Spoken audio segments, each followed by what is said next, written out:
좋아요와 구독하기는 사랑입니다. 안녕하세요, 부동산입니다. 6월 21일 목요일입니다. 뉴스가 좀 많아서 아까 오전에 하나 올려드렸는데요. 좀 나눠서 또 뉴스 좀 몇 가지 더 추가해서 읽어보도록 하겠습니다. 첫 번째 뉴스입니다. 재개발 재건축 구역 내 골목길 조합에 소유권 준다.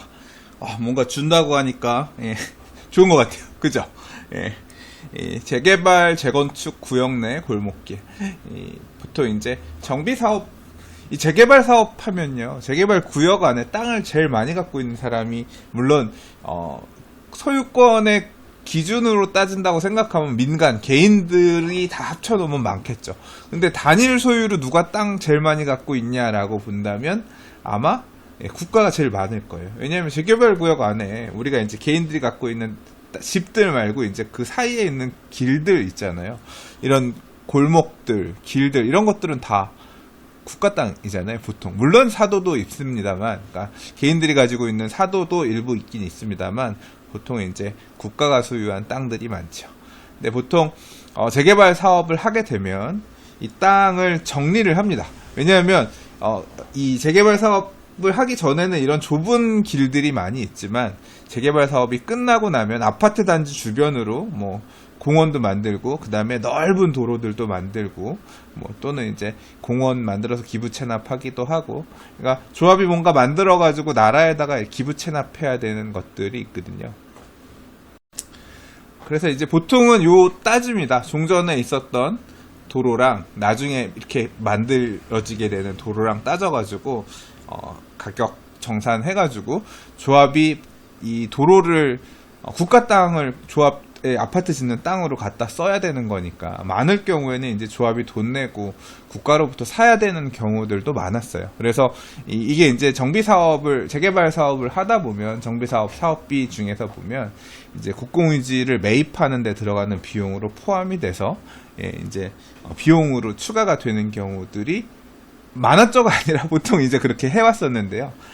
이게 이렇게 되면 사실 이 재개발 사업 같은 경우는 물론 이제 굉장히 인기 있는 지역들, 지가가 높은 지역들, 아파트를 져놓고 나면 비싼 지역도 있지만 그렇지 못한 지역들도 많아요. 원래 재개발 산동네에서 한다는 말도 있었잖아요. 그러니까 구불구불한 길들, 좁고 열악한 동네들에서 재개발들을 했기 때문에 이렇게 구에다가 돈을 주면서 사와야 되는 이 국가에다 돈을 주면서 사와야 되는 이 도로들이 재개발 사업성을 떨어뜨리는데 굉장히 큰 영향을 끼쳐왔던 것도 사실입니다.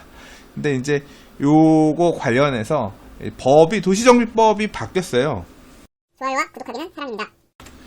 자, 이게 작년 2월에 도시정비법이 개정이 되면서 이제 바뀐 게 시행이 요번에 되긴 했지만, 이제 하면서 이 도시정비법 97조 3항 4호에 공유재산 중 일반인의 교통을 위하여 제공되고 있는 용지도 무상 양도 대상에 포함시킨 것이다. 그래서 이제 법이 바뀌었고요.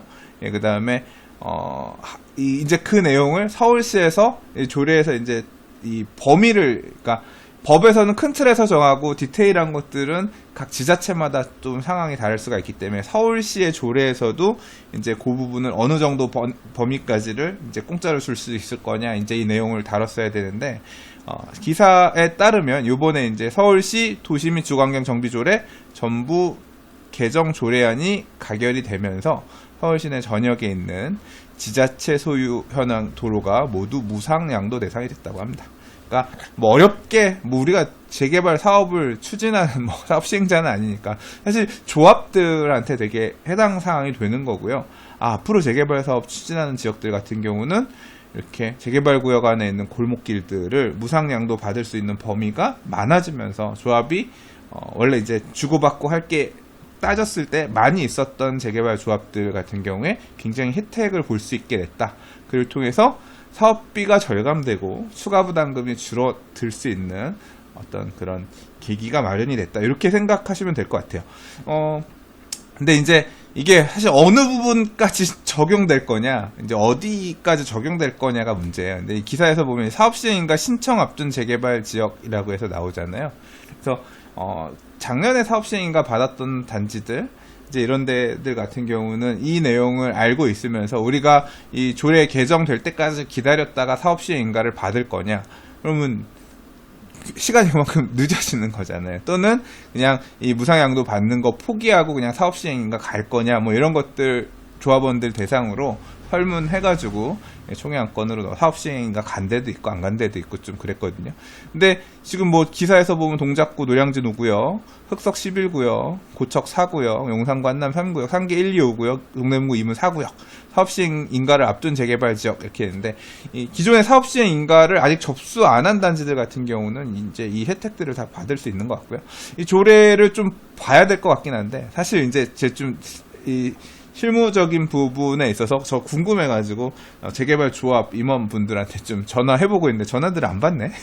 예, 어떤 거냐면 이제 사업시행인가 최초 접수도 있지만 변경인가도 있잖아요. 변경인가 받는 경우에도 이게 적용이 될 수 있느냐 없느냐 이런 부분들을 조금 한번 확인을 해봤으면 좋겠어요.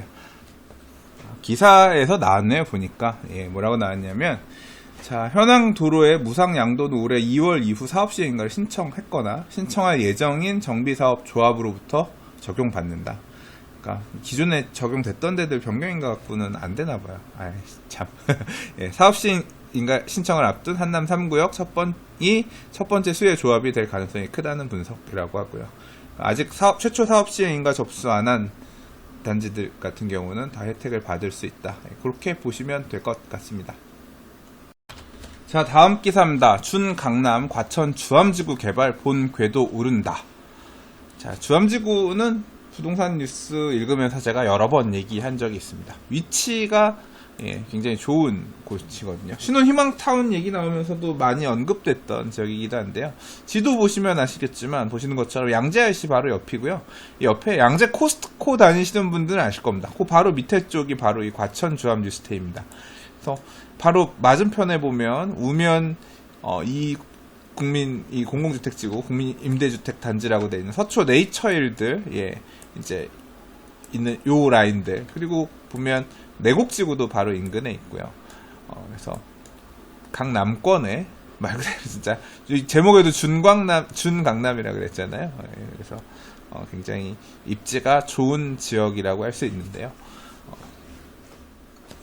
대략 지도상에서 찍어봐도 신분당선 양재 시민해수역이나 선발역, 뭐 도보로 이용하기엔 살짝 먼 거리긴 하지만 뭐 마을버스를 탄다든가 교통 한번 이용해서 움직일 수 있는 곳이라고 할 수 있죠. 여기가 이제 일단 뉴스테이 지구로 정해졌는데 뉴스테이 사업 자체에 대해서 이게 이전 정권에서 추진하던 사업이니까 이제 좀 그 색깔을 좀 빼고 싶어 하는 거죠. 그리고 뉴스테이 같은 경우가 또 임대료가 싸지 않다 이런 오명도 좀 있고 그래서 이 땅을 어떤 식으로 활용할 것이냐 계속 이제 새 정부에서는 다른 형태로 활용할 것에 대한 얘기들이 많이 오갔었죠. 그래서 좀 이번에 이제 지구 계획 승인 고시가 났는데 내용이 어떻게 됐느냐. 자, 보면 5,600세대 정도의 공공, 민간, 임대아파트와 신혼희망타운이 들어선다고 하는데요. 자, 분양 받으실 분들은 일단 잘 보세요. 당초 민간 임대주택 5,250가구와 공공임대 390가구가 들어설 예정이었으나 바뀌었습니다. 어떻게 바뀌었느냐. 공공지원 민간임대가 2,829가구. 공공지원 민간임대라고 하면 이 공공지원이라고 하는 게 용적률 좀 더 받고 그 다음에 오랫동안 좀 저렴하게 장기로 임대 놓다가 나중에 이제 뭐 어떻게 할 수 있는 공공지원 주택의 물량으로 이렇게 넣었다 그래요. 그리고 공공임대가 1,397가구고요. 그 다음에 신혼희망타운이 1,406가구. 그래서 그러니까 민간 임대로 가려고 했던 물량들 중에서 1,400가구 정도를 신혼희망타운의 공공 분양 물량으로 이렇게 뺀 것 같습니다. 그래서 5,632세대를 짓는다고 합니다. 공공 임대 물량도 한 1,400세대 정도 되네요.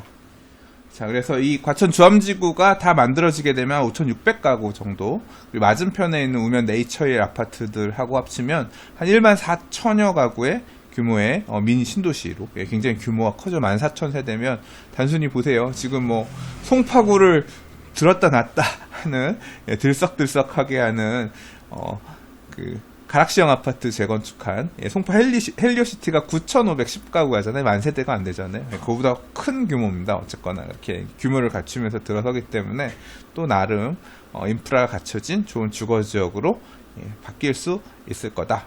그런 기대감을 가질 수가 있죠. 어떻게 사업 추진하느냐? 자, 뭐 조만간 지작물 등 토지에 대한 기본 조사 등 토지 보상 절차가 시작될 예정이라고 하고요.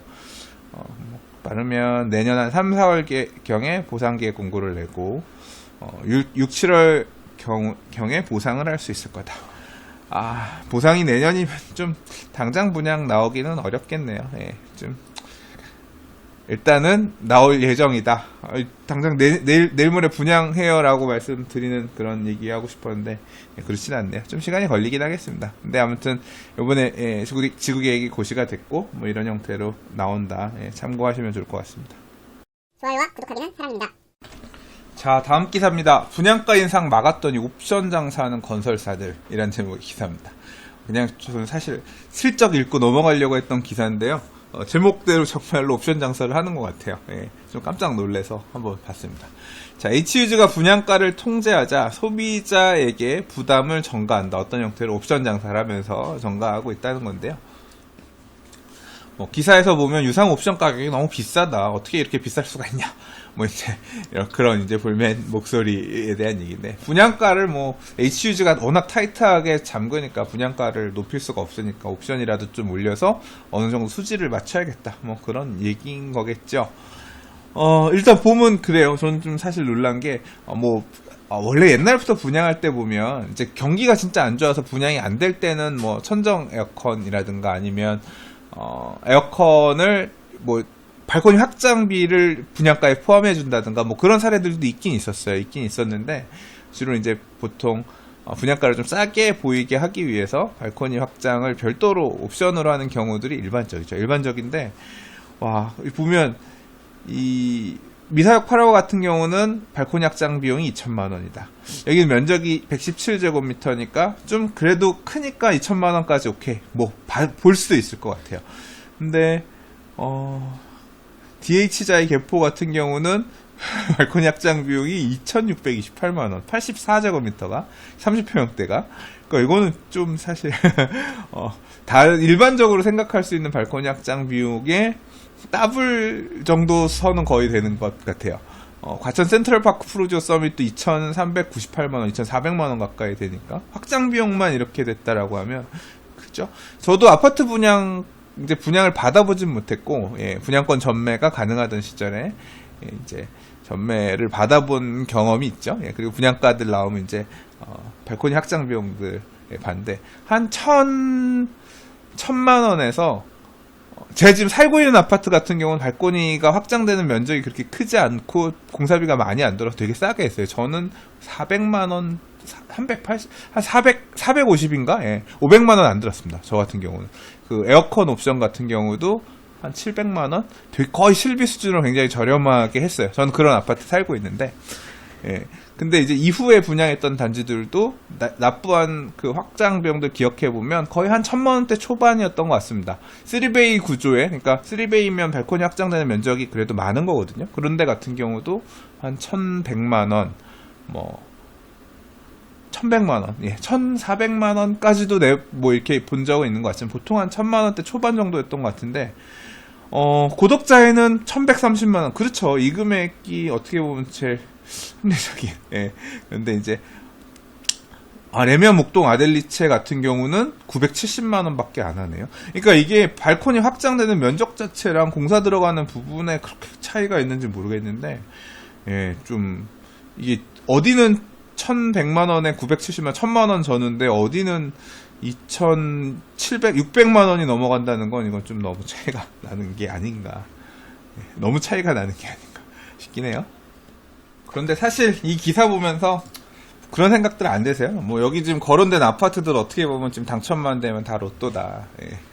그런 아파트인데. 돈 1,000만원 확장 비용, 옵션 비용 더 내도 당첨만 시켜줬으면 좋겠다. 그런 마음 드시는 분들, 계시지 않을까 싶습니다.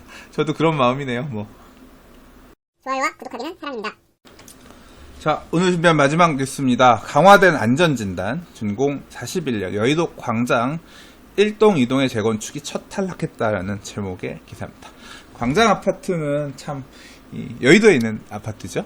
여의도의 아파트들이 신탁 방식의 재건축을 택한 경우들이 되게 많은데, 얼마 전에 제가 이제 광장 아파트 뉴스 읽어드렸던 건 뭐냐면 3동에서 11동까지는 따로 신탁사를 정해서 이제 신탁 방식으로 재건축을 분리해서 가겠다. 그러니까 같은 아파트인데 1, 2동하고 3동에서 11동까지가 단지가 나뉘어 있어가지고 두 개가 이제 따로 가는 형태로, 원래는 이제 같이 추진을 하다가 이제 두 개의 단지 이 용적률들이 달라가지고 이제 그게 단지가 분리되어 있는 부분도 있고 용적률 다르다는 게 결국 좀 이해관계를 봉합하는데 좀 걸림돌이 아니었나 생각합니다. 그래서 별도로 신탁사를 정해가지고 이렇게 추진하게 되었는데, 하게 된 것까지는 또 그런데 뭐냐면 완전히 이제 진짜 넘을 수 없는 선을 넘은 것 같아요. 어떤 부분이냐면, 이게 1동, 2동 같은 경우는 이게 두 개, 1동, 2동 쪽이랑 그 다음에 3동에서 11동 쪽의 이 동들이 분리가 되어서 따로 추진하게 되는데, 이제 각각 안전진단도 신청을 한 거죠. 재건축 안전진단을 따로 신청했는데,